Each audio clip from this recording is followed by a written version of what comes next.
Hello, my name is Mike Perry and welcome to Mike'sTakeOnTheMovies.com. For this live take, I've chosen the film Heaven Knows Mr. Allison. The reason I've done that is simple. For starters, I'm a huge Robert Mitchum fan, and for those that think Steve McQueen is the king of cool, I think they got it wrong. And the other reason, it's really the earliest memory I have of seeing Robert Mitchum on film.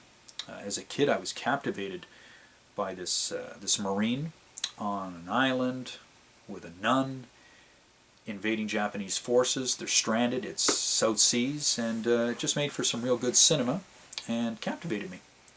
The film itself is directed by the legendary John Huston. He'd already done The Treasure of Sierra Madre, The African Queen, The Asphalt Jungle.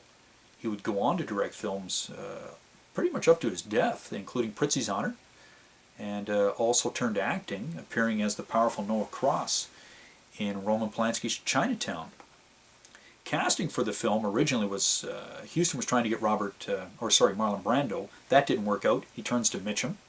It's their only film together, although Mitchum would appear in the 1963 film by Huston, strictly in a cameo, The List of Adrian Messenger. And rumor has it that he tried to get Mitchum to appear in The Misfits. That didn't work out, and ultimately Gable got the role. And even late in life, Huston placed a call into Robert Mitchum as pretty much, perhaps he's on his deathbed, he could not appear in the film Mr. North, which was being written and directed, I guess, by his son, Danny Huston. So Mitchum gladly stepped in. Robert Mitchum and Deborah Kerr, magical on screen together. Their scenes are comedic, they're tender, they keep us guessing.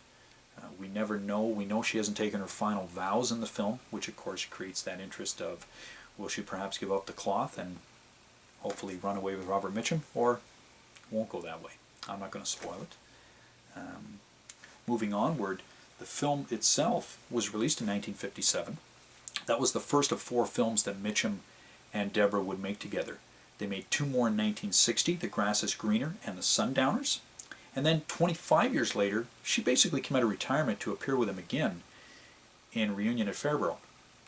Now, any time Robert Mitchum was cornered by interviewers, he would always refer to Deborah Kerr as his favorite leading lady. Once the film had been released, Oscar nominations. Deborah Kerr secures her 4th of 6 nominations.